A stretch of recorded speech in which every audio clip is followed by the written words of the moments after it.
All right, you guys, time for the Digimon response. And this is actually an opportunity for Digimon to maybe make up some ground because albeit those prices are still going up, that wasn't the best booster box from One Piece. We've obviously seen a little bit better, but still though, think about Zoro, Trafalgar Law, those are $20 cards.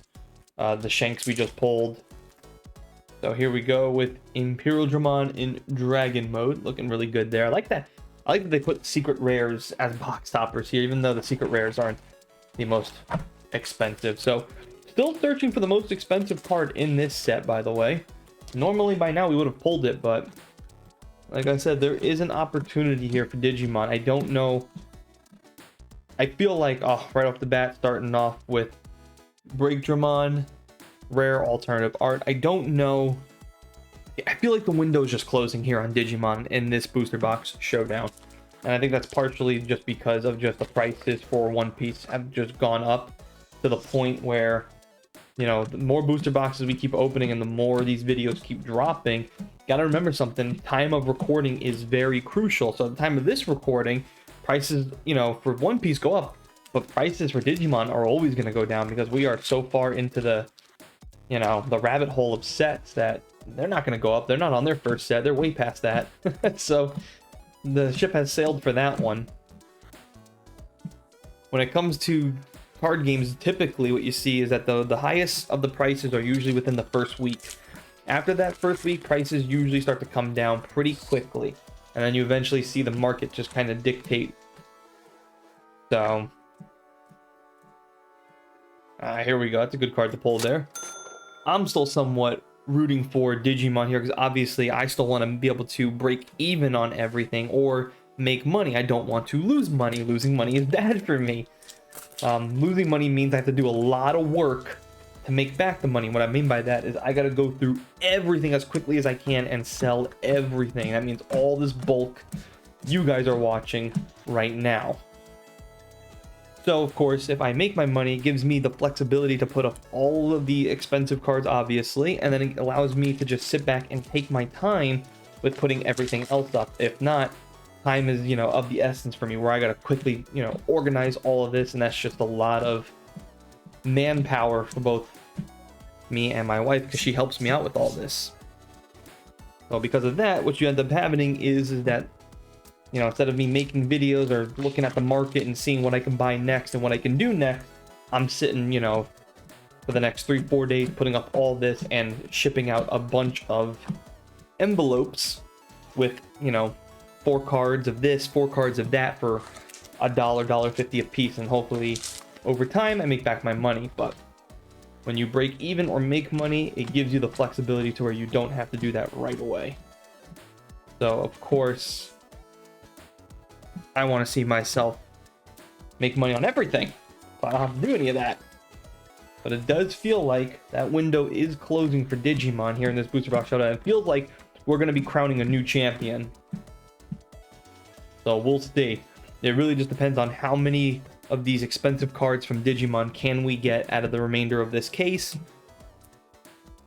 Because I believe the most expensive card is still sitting at $54 or something like that, or $45. It's still up there. And we have yet to actually pull one, so we've already pulled 2 alternative arts, so I don't know if we're going to get it in this box. But I think for the next booster box showdown, I think it's time for a rematch with One Piece versus Yu-Gi-Oh! I think it's time to bring back Yu-Gi-Oh! For a booster box showdown. And that's something I think a lot of us would love to see. I want to wait for one that has like a very expensive Starlight rare, and then I'll go Starlight rare hunting, so to speak. Because of course the one thing, this is why I said like Bandai needs to be applauded, because I mean in every product, even though the money is just not extraordinarily there for Digimon, I'm still not, you know, losing a ton of money with this product, right? And I haven't for some time. Dark Dramon. And you've seen that with One Piece, it's pretty much the same thing. And now again, I said this before, Battle Spirit Saga, I'm very curious to see how that comes out with. If you guys don't know what I'm talking about, Battle Spirit Saga is going to be it. Right now, it is a Japan exclusive TCG. Dracomon. So nope, we will not get the most expensive card. Still a good card to pull there. But Battle Spirit Saga is a card game that is a Japan exclusive, and Bandai has picked it up and will make an English version for us. And if you don't know this, by the way, they are already doing tournaments for it when it comes out, and the cash prize is already $1 million. So they've already secured $1 million for a tournament prize. That is absurd. I don't know if anybody's ever done that before, where a card game has bursted onto the scene and their tournaments are already, you know, $1 million cash prizes. That to me is insane. That means that they are putting a lot of effort into this, and it also tells me too, I'm wondering if that Digimon or One Piece is going to fall by the waist. I hope that doesn't happen. I'm hoping that, you know, they have enough people on the teams here that are going to be putting, you know, still good effort into Digimon and One Piece, and still put plenty of effort into Digimon and One Piece making good sets, and Battle Spirit Saga. Because if they can do that, if they can consistently put out good sets for all three companies, Bandai can take over the market. Bandai gets to run the tables. And you know what? If they do that, then it would be well deserved, honestly. Because I really do think Wizards of the Coast, Konami, whoever the hell makes Pokemon Company, I think they can all learn something right now from Bandai. The way Bandai is running it here in the TCG market, they are doing their fans, their collectors, and the players justice. And I really do think that it's time for some of these other companies to start following their lead. If you look at card games, like I said, Dragon Ball Super is one of them as well, too. Like, you know, at one point you could easily rip open booster boxes of Dragon Ball Super and feel very confident and comfortable that you weren't going to lose extraordinarily amounts of money. Now, that's no longer the case. Now, with Pokemon, now with Magic the Gathering, now with Yu-Gi-Oh!, except for sometimes collector sets. So it really just, I know, like I said, I'm gonna sound like a broken record, but it's not good. That's not a good way to run your, you know, run a company.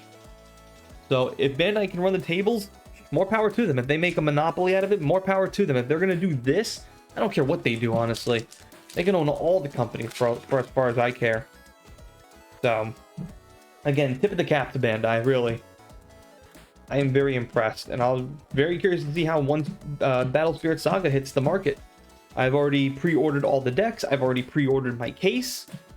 So we'll be doing a case break of Battle Spirit Saga. We might even do a booster box showdown with them when they make onto the scene. Competition is good, and when you see good competition, it makes all these other companies a little more nervous, and should allow us to have the more freedom. And hopefully it just means better product too. But that's what it's all about. I want better product.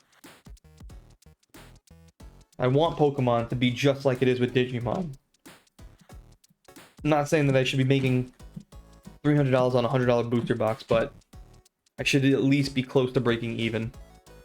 Well, that's the end of this booster box. Thanks for listening to me rant. Let's get to the overview, guys. This was a golden opportunity for Digimon to get back into this, and unfortunately they fell short. How short? Well, let's go over the numbers.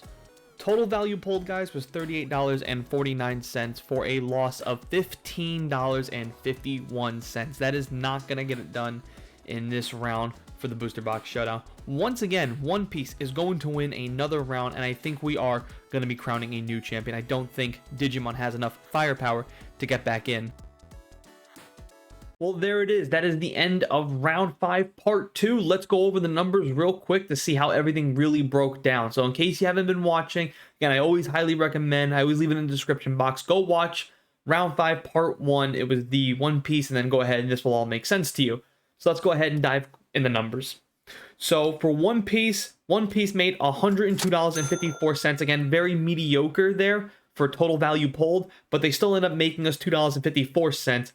However, though, Digimon only making total value pulled $38.49, losing us $15.51. So basically, the last 2 rounds just really aren't looking good for Digimon. I think they just don't have enough firepower, which means, though, which means in round 5, the winner is One Piece. That is right, guys. One Piece now officially going up 4-1. This was the moment for Digimon to get back into the the booster box Showdown, right? To actually make it competitive, to actually climb back in and make it 3-2. But now going down to 4-1, I just don't think they have enough firepower. If you really think about it, the most expensive card in Digimon Draconic Roar is the Examon Alternative Art. That card typically is going around anywhere between $39, $42, somewhere in that neighborhood. There is a plethora of cards in One Piece right now that outbeat that every chance. Thinking of all the leader alternative arts, you're talking about the secret rare alternative arts. There are so many cards, there's so many alternative arts in One Piece that beat out that price match. So for the most expensive card in Digimon, $42, yet there is like a good handful of cards in One Piece that beat that every single time. So that's why you're seeing One Piece now just absolutely running the tables. And that is why in round one, it looked the way it did, right? Digimon beat One Piece, and then all of a sudden, within 72 hours, the demand was so high for One Piece that, like that, everything changed. And that is why we are going to probably be crowning a new champion. And I'm excited for it, because that means now the question becomes, who should challenge One Piece next? Do we bring back Yu-Gi-Oh? Do we do Pokemon? Let me know down in the comments section. Once again, One Piece winning this round, no surprise. I'm very curious to see how the rest of these boxes open up, because now it's really just the question is if Digimon even has enough to even like make me back my money. There's a good argument here that, you know, Digimon can actually lose me some money, because if you're seeing boxes in the 20s and 30s, not a good sign for Digimon. Let me know all your guys' comments down below. As always, guys, thanks for watching. Thanks for listening. I'll catch you guys next time right here at Table of Madness.